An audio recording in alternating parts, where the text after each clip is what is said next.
video first? Oh, sure, yeah, show the video. Can we cue the video?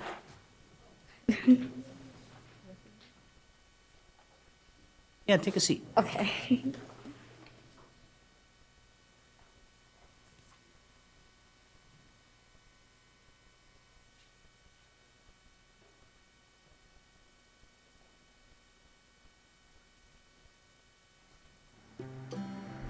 How was your day?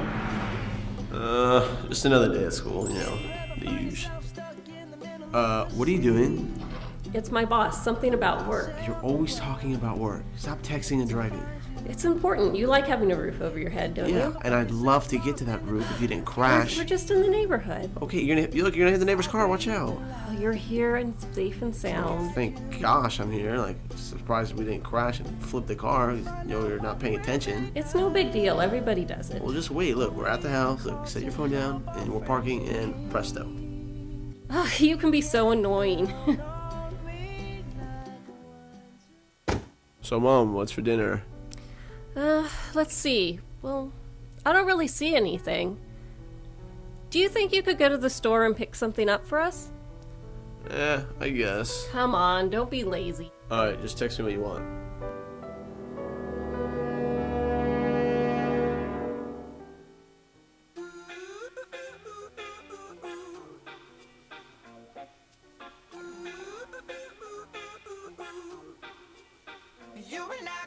I'm not sure I want Chinese food.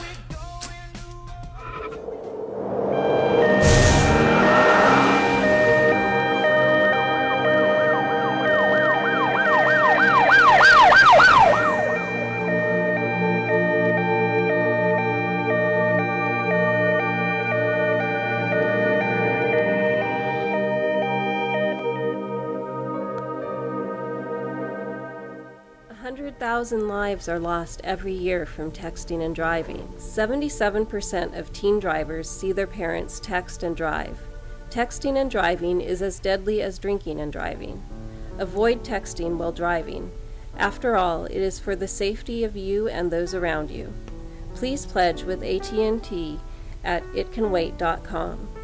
This short film was funded by Sacramento New Technology High School.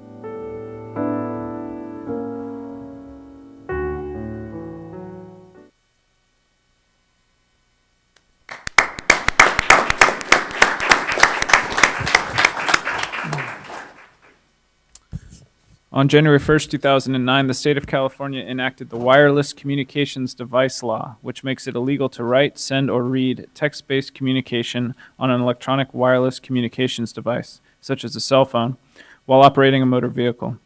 This became law due to the high frequency of injuries and fatalities caused by distracted motorists who were texting while driving.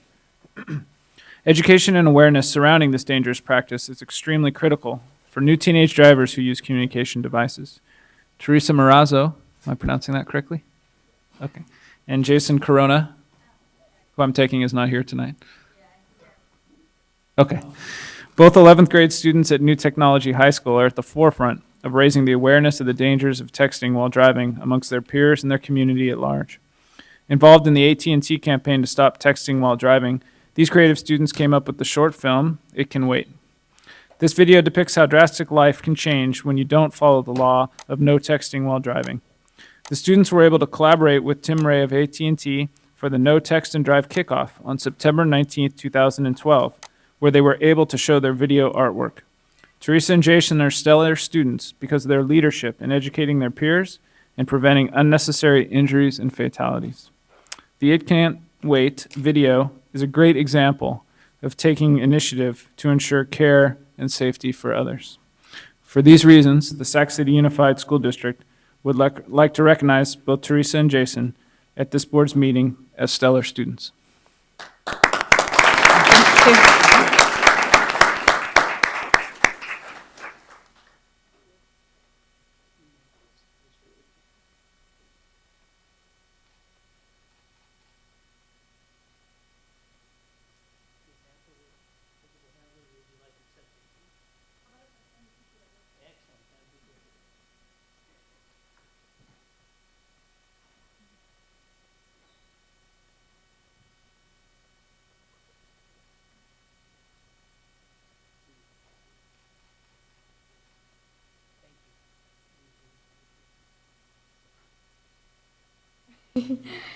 Okay, I would like to say thank you to Paul Hansel for giving this video project to do for myself and Jason, and also Ms. Schlater. She's a student teacher, and Means is actually our teacher. I don't think he's here tonight. But she was awesome, and she really helped us out, gave us a lot of ideas.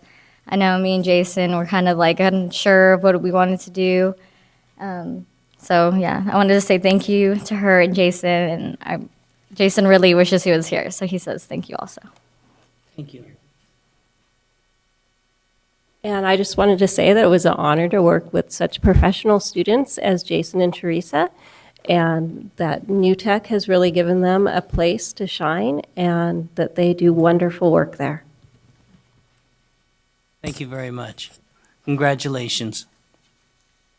Moving on to item 5.0, announcements of actions taken in closed session. None, Mr. Vice President.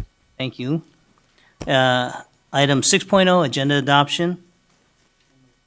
I have a motion by Vice President Cuneo. Do I have a second?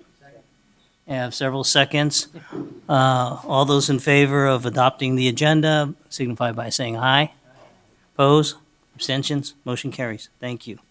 Before we move into the public hearing, before we move into the public hearing, let me read this statement.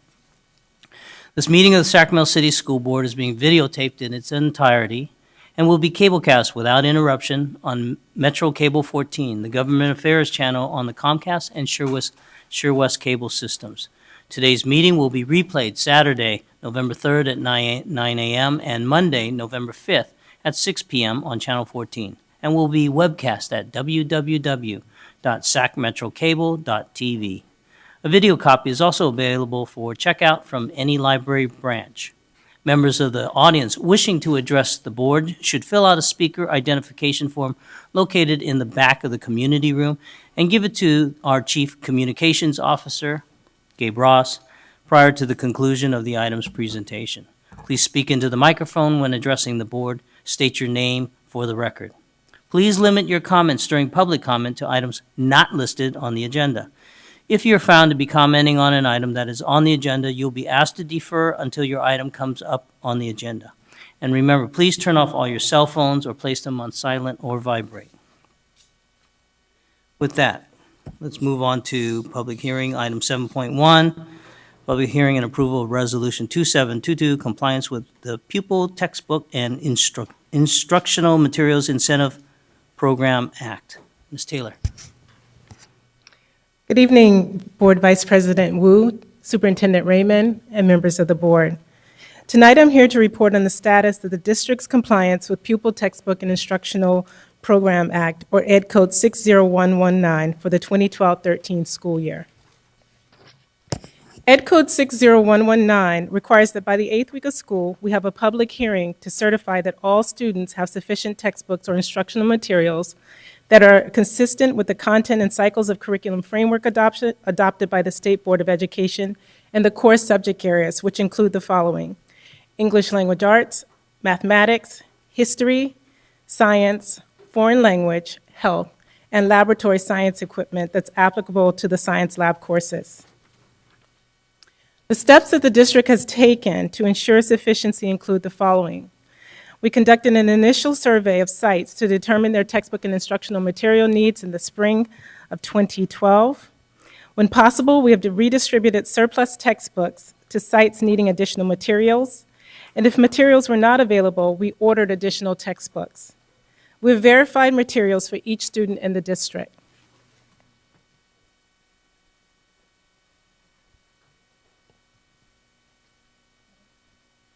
We certify that each student has sufficient textbooks and instructional materials in all subjects, including laboratory science equipment, which are applicable to science lab courses, and which are aligned to the academic content standards and consistent with cycles and content of curriculum frameworks adopted by the State Board of Education.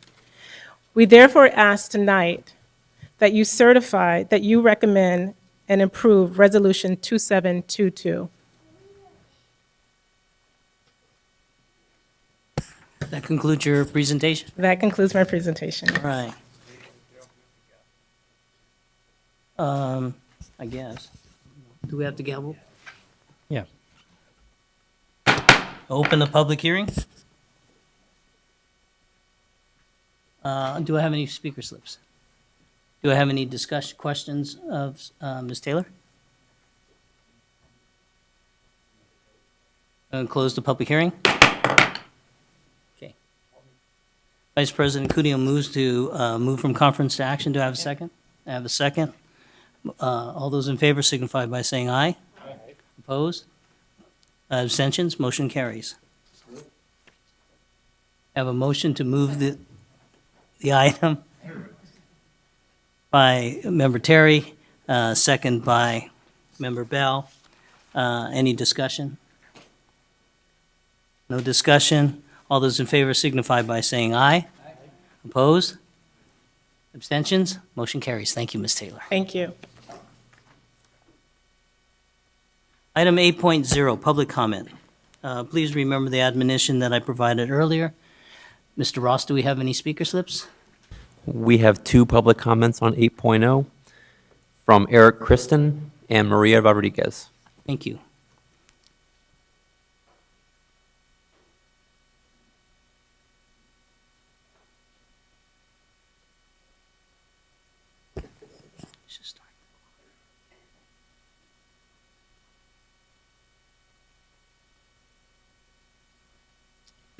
Members of the board, my name is Eric Kristen. I'm the executive director of the Coalition for Fair Employment and Construction. We're a statewide organization that was formed 13 years ago solely to oppose what are known as project labor agreements.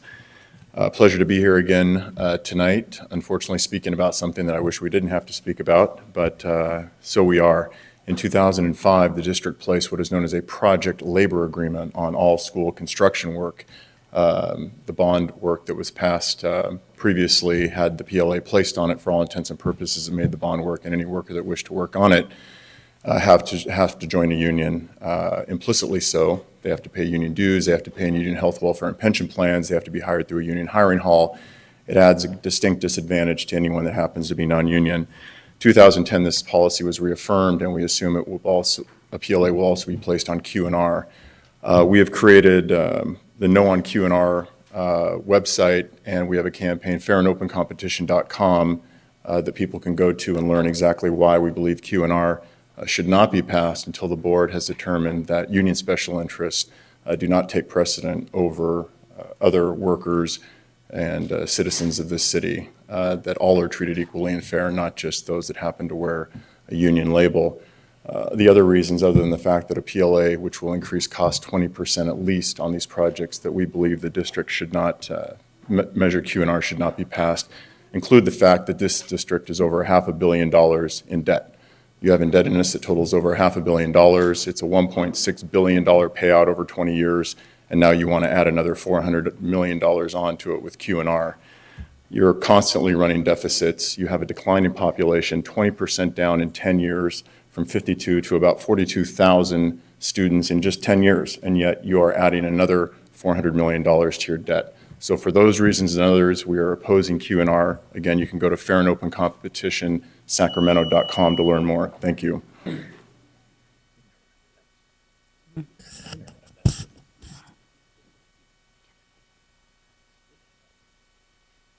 Good evening, board members. My name is Maria Rodriguez, and I'm a parent of two students in the school district.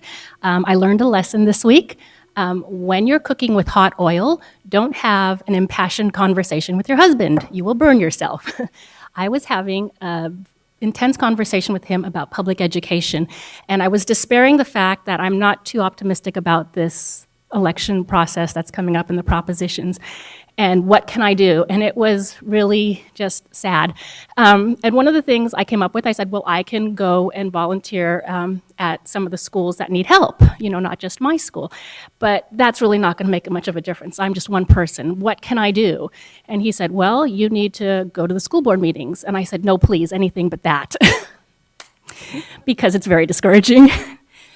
But that's what he said. And so I'm here, and it's discouraging because I'm sure I sound like a crazy person and also repetitive, and there she is again. But I will keep coming because I've learned a lot about public education in this process. I've learned why I value public education, not just for my children, but for all children.